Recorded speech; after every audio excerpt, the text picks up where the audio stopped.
¿Qué ondas, vatos locos? It's your boy Dave in the 702 coming at you with my boy Philly Irish Drew Evo for Tailgate Talk Week 12. Que pasa, Drew? What's cracking, man? It was a good Monday night for you, wasn't it? Yeah. I can't. I don't want to tell. I don't want to be telling people I told you so, but yeah, I told you so. Man, it's slow. If you guys are just tuning in via replay, because right now the chat hasn't started moving yet, please feel free to share with some of your homies that like talking football and NFL picks, parlays, and NFL bets, because we got a great week. It's Thanksgiving week, Drew. I don't know where everybody is. Maybe everybody got off early or took the week off. But you and I are here. Usually we do this Wednesday, and it could be a reason why the chat is moving so slow. But nonetheless, we're here to do week 12. 4 exciting games this Thursday for Gobble Gobble Thursday with the family. But Drew, let's recap this weekend, because both our teams, the San Francisco 49ers for me, bang, bang, Niner gang, and the Philadelphia Eagles, of course, Monday Night Football had the rematch that everybody's been waiting for, the Super Bowl rematch between you and the Kansas City Chiefs. And that one was a nail biter all the way to the end. Your thoughts on your rematch with the Kansas City Chiefs, and then I'll get into my 49ers, who I thought played outstanding. I think Purdy is back. Your thoughts on Jalen Hurts, man, pulling this off, and Kansas City's quarterback Mahomes not pulling it off. Great teams find ways to win, and the Eagles showed why they were a great team. They found ways to win.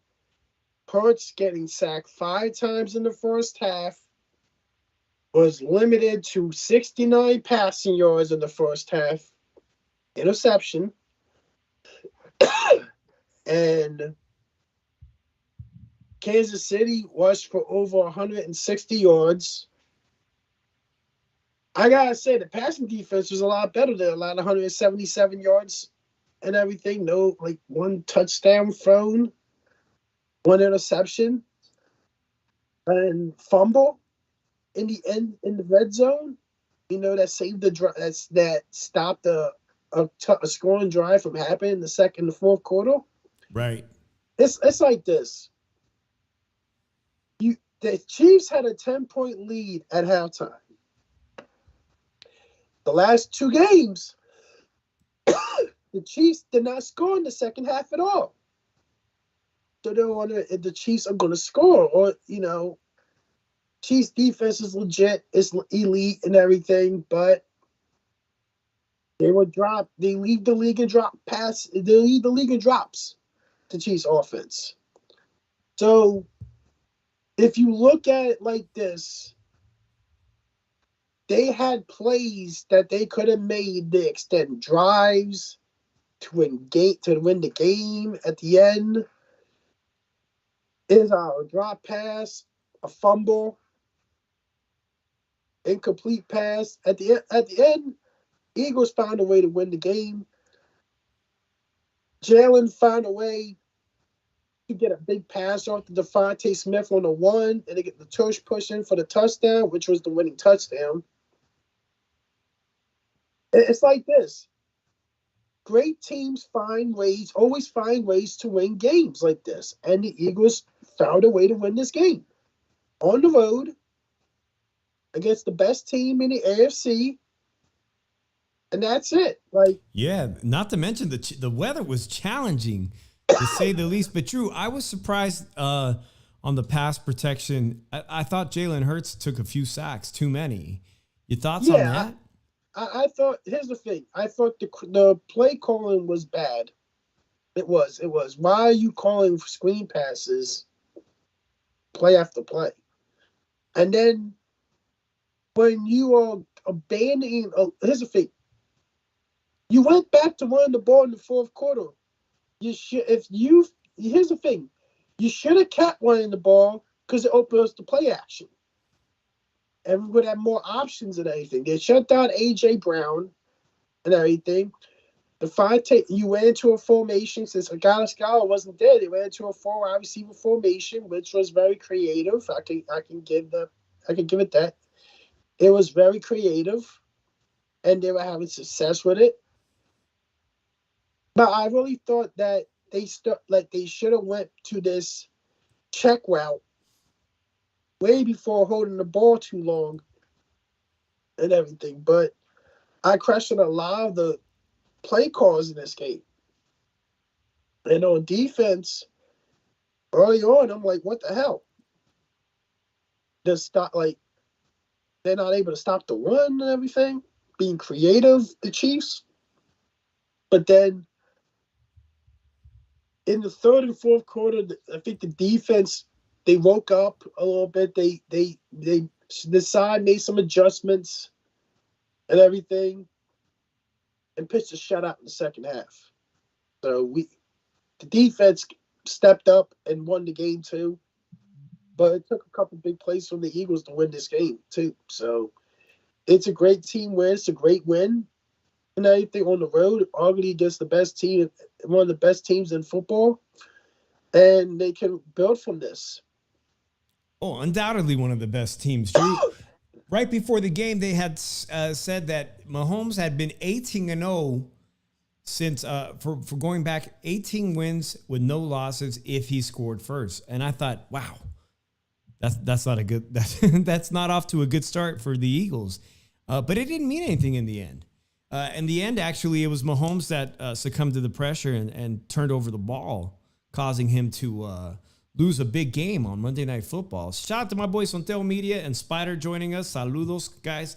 I don't work tomorrow, so you know what? Let everybody know we're talking football right now. I'm going to have a shot of Añejo. I'm my favorite Añejo today. Centenario from Mexico. There's a lot of streaks that ended yesterday. Patrick Mahomes never lost a game in November. Wow. That ended. Andy Reid, first game he lost coaching a Philly versus Chiefs game. And Patrick, what was it? Chiefs being up after being I think it was on Arrowhead first. When they scored first, they're undefeated in Arrowhead. That streak ended. There's a couple of streaks that ended, and the Eagles' streak kept continuing. This was the streak that, since Jalen Hurts has become a starter, they're on a 13-game winning streak against regular season opponents that have a winning record.